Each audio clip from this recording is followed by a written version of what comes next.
I'm Jason Rankin, and welcome to the GrassCheck podcast, brought to you by AgResearch. We are bringing you the latest information, insights and opinion to improve grazing management on your farm. This week we are joined by David Patterson from AFBI to discuss the latest information from the GrassCheck plots and farms, Robert Patterson from CAFRE, Josh Morton, a dairy farmer from County Armagh, and Gregg, a sheep farmer from County Antrim. David, Robert, Josh and Gregg, many thanks for joining us. We're obviously meeting today here after a really extended period of quite horrific weather, perhaps one of the wettest springs we've ever encountered, and with ground conditions very challenging up until very recently. And we'll be discussing all of that later. So, David, while we know the weather conditions for grazing on any field work have been atrocious, what's grass growth been like so far this year? Yeah, despite those horrendous recent conditions, and I will try not to keep talking about that because no others will have lots to say. The grass growth this year so far, Jason, has been reasonably close, surprisingly, reasonably close to the 10-year average. Even just looking at this week's bulletin, which hasn't hit the press just yet. Yes, we had slightly lower than average growth through early mid-April there, and then it kicked off and was actually above the 10-year average. So far, I'll not get into the forecast just yet, but so far it's been close to the 10-year average. But as we all know, it hasn't been about growing grass or having grass necessarily. It's been all about being able to even get onto the fields, whether for fertilizing or for grazing. So that's steady as she goes. I don't know if from a forecasting point of view, it's now really all about, I suppose, two things. As the soils right around the country slowly move away from being saturated to closer to ideal soil moisture conditions for growth, as that happens now and over the next few weeks, all being well, I think after that it's all about temperature. And unfortunately, the Met Office forecast, which factors into our growth forecast model, is quite pessimistic for air and ground temperatures over this next 7 and 14 days. Hence, the forecast this week right now is only 43 for the 7-day forecast and 54 for the 14-day forecast. Now, you don't need me to tell you, but that is way short of the 10-year average. So despite all that I said, that so far we're close to the 10-year average, if that forecast and critically those temperatures are correct in terms of the forecast, we are going to be in deficit, unfortunately. And those forecasts, I imagine, are based on the full rate of fertilizer, which not every farmer will have had the opportunity to get out. Yeah, that's a very good point. I'd missed that. Yeah. We are basing those on fertility conditions being optimal. Everything full up, charged up, ready to grow grass. I'm just looking at the chart. The average for late April into early May hovers in around the 65 to 70. And like I said, the forecast is between 40 and 55, unfortunately. Grass quality has been fairly good at the start of the season. Has that quality is that quality being maintained? Yeah, and I think that's another good news story in amongst all the negativity. The MEs is what the ME is the first thing I look at. ME and crude protein as well, for that matter, have been relatively good through March and April. Any of the on-farms samples that we've processed, 11, the occasional 12 ME, but mostly in the 11s, and crude protein hovering in around mid to high teens, which can only improve as fertilizer, first of all, gets applied, or in some cases, fertilizer that has been applied starts to take effect, and the grass growth, the grass tissue takes that up. Robert, this has been an exceptional year in terms of weather conditions with high covers and poor growing conditions. Now that the weather is improving, how do farmers start to get back control of the grass situation on their farm? Yeah, as you said, Jason, a very, very difficult spring. And I suppose what we're seeing out around the country is that the farms are mainly in two categories. So the first category being farmers who haven't really had any significant amount of grazing done, especially up until the week beginning the 15th of April. And then the second category, maybe farmers that had to go out with stock.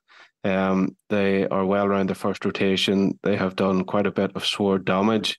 Utilisation has been very low, and poor residuals as well. So I suppose for both categories going forward, measuring is the first thing we need to emphasise. And going out with a plate meter has been very demoralising or unattractive probably over this past 5 to 6 weeks. But as we get into this growth period of the season, we need to be getting back into the weekly measuring, especially with some of those first rotation covers that haven't been grazed yet. They can be particularly deceiving. They've sort of gone off colour a bit, and you sort of think there's maybe not a lot of grass there until you start walking through them and measuring, and some of them potentially getting up into high 3,000s into 4,000s now. So yeah, get out and measure. That's the first thing. Everybody needs to know how much they have and what their demand is, and especially as David said, with the growth maybe not being where it normally will be, maybe that could be a blessing in disguise for some farmers to be able to try and get back on top of their grazing. But the big priority then is trying to get a grazing wedge established, especially for those who haven't been able to get out yet, as they could be going out to fairly high average farm covers with very little variation in the sward. So I suppose in that situation, look, those farmers need to target grazing the lower covers, as this is going to get a greater area grazed per day, potentially looking at all available stock that could be put out, maybe in a dairy situation, putting heifers onto the milking cow platform for 10 days or 2 weeks just to try and get round it a bit quicker. And then if there is a surplus, skipping those higher covers, and looking at trying to remove some of those as surplus, if a surplus exists, ideally on a fairly regular basis, maybe 3 or 4 paddocks a week, because our risk now at this stage is that while grazing might be okay for the next 10 days, it's where we go after that. We could run into a deficit very quickly. We could go out and get very bogged down in high covers now and have nothing coming on for grazing in 2 weeks' time. So that's sort of the issue there. For those who are around the first rotation, a lot of damage occurred. I suppose that they need to be looking to the second rotation if there's anywhere from 2,700 to 2,900 on 3 or 4 paddocks. But the real risk here is that because there has been damage caused before, we need to be really careful about the grazing conditions in that second grazing on those paddocks. So ideally, if we are getting dry days like we're having for this past number of days here, thankfully, getting onto those paddocks in dry conditions and being very careful about front fence and back fence and allocations to try and limit damage in those, and potentially revert back to paddocks left in the first rotation on wetter days.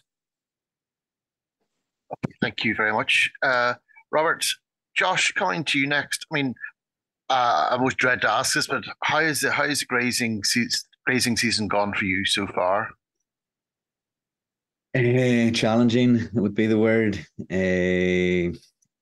We did get out for 10 days at the end of February, start of March.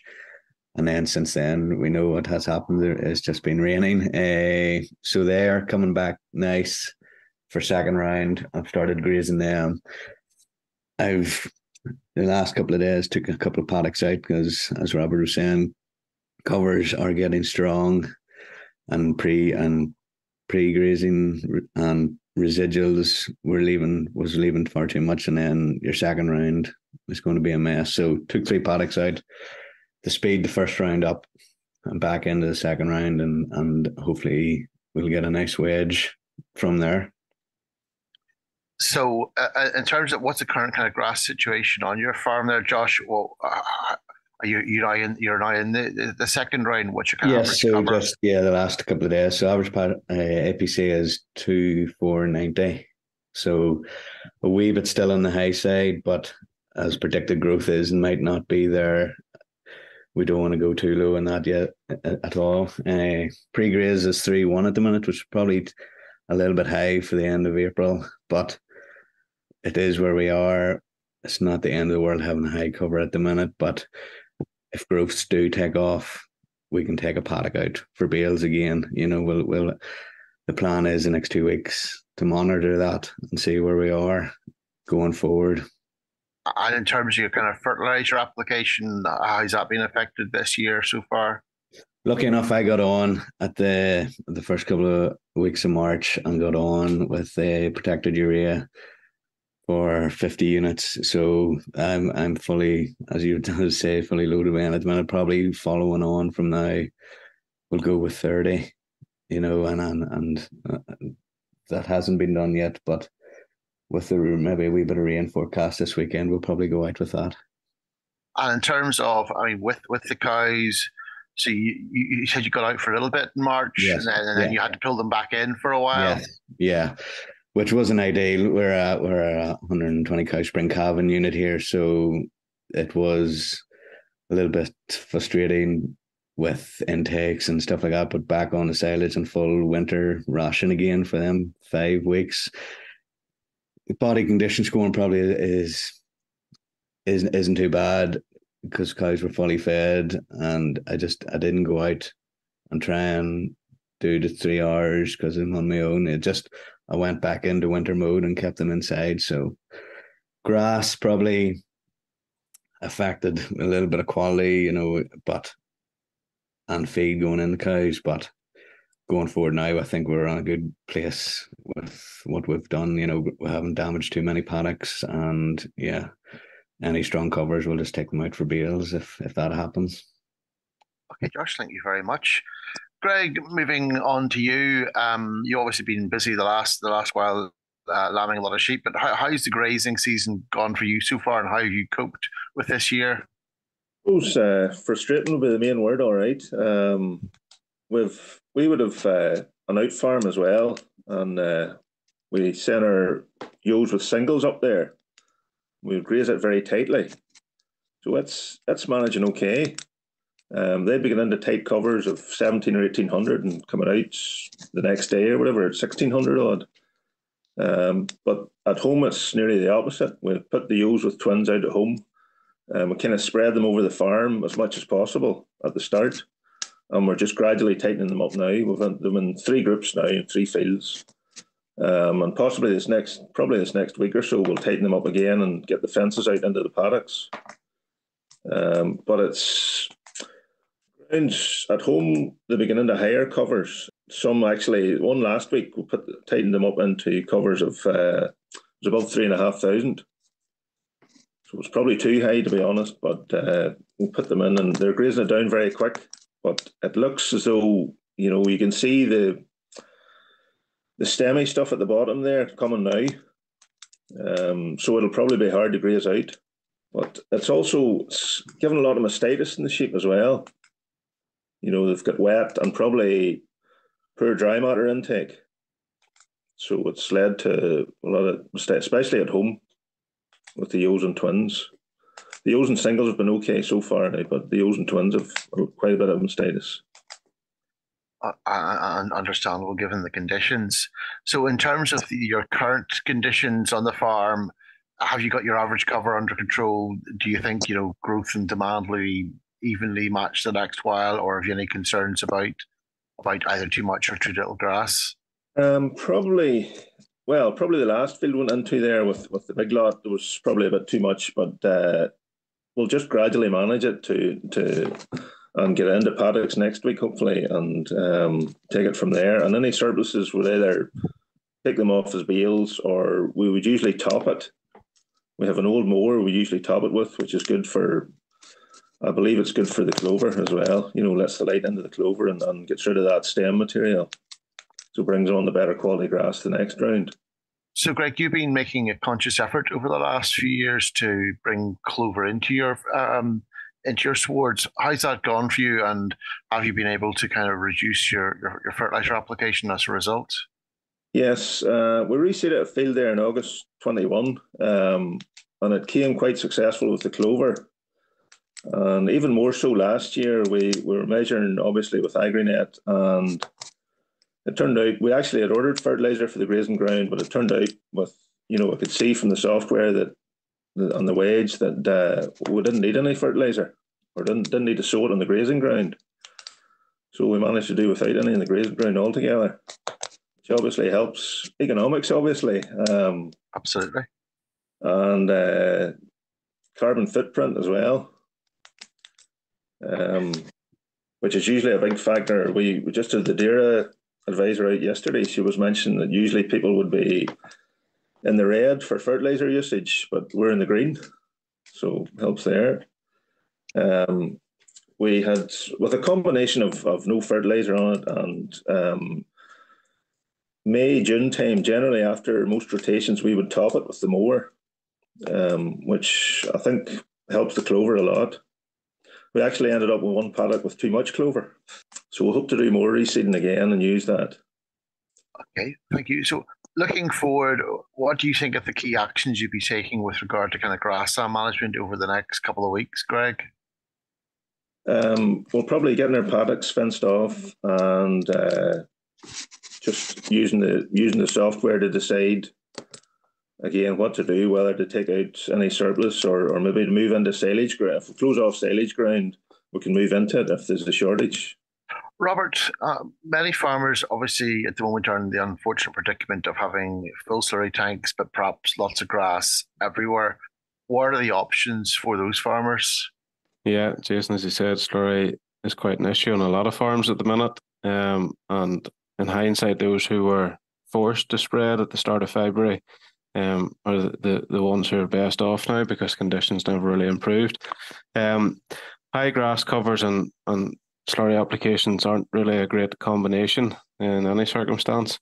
And at this stage, as we approach first cut silage harvesting dates, it's going to pose even more of an issue. So, look, every farm's going to be different. The amount of animals still left in the sheds is going to affect how big an issue this is.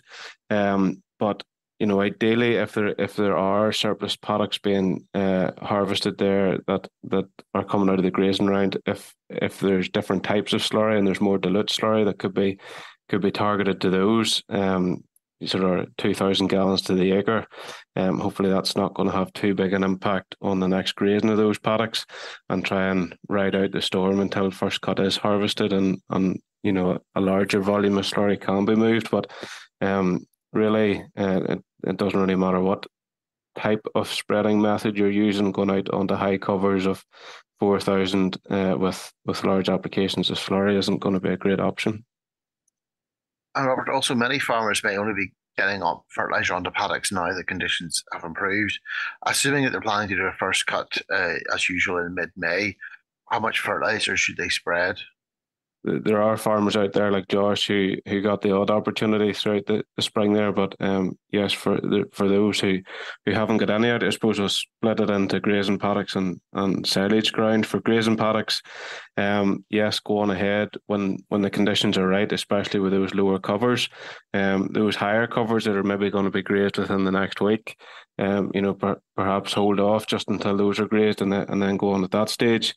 In terms of silage, grass heading date isn't going to vary significantly based on the amount of nutrients it's got. So, mid-May, you're probably still not going to want to go past that date in terms of quality and affecting your subsequent cuts throughout the year. So it's going to be a case of dialing back the nitrogen application on those accordingly. So if we look at ideal growing conditions with sun and moisture and all the right temperature, we're looking at a maximum of 2.5 kilos of nitrogen per hectare per day.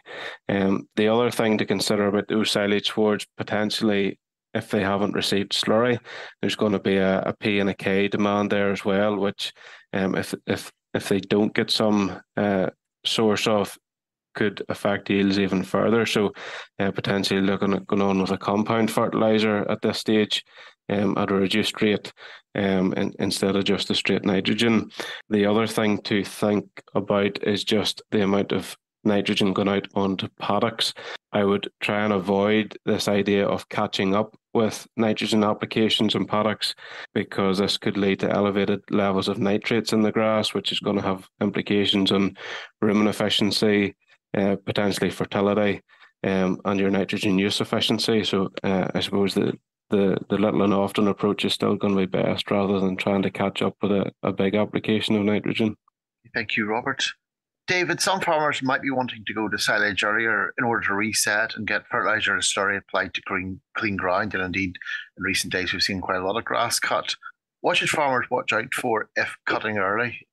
The one problem I can think of there is that if the emerging seed head literally hasn't got far enough up through the stem, and if a cut is taken today, for example, and depending on the varieties in the original seed mixture used, not enough of those emerging seed heads will be removed. Consequently, you could have a second cut that comes through with an extra high proportion of seed heads, have a depressant effect on the ME and the quality of the second cut silage.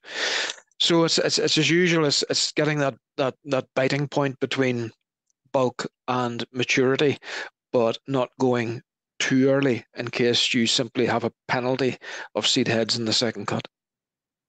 Just to add in there to what Robert was saying about typical silage cutting dates, they won't vary a great deal. So I mean, I couldn't emphasize enough the cutting back proportionately the amount of nitrogen that you apply now.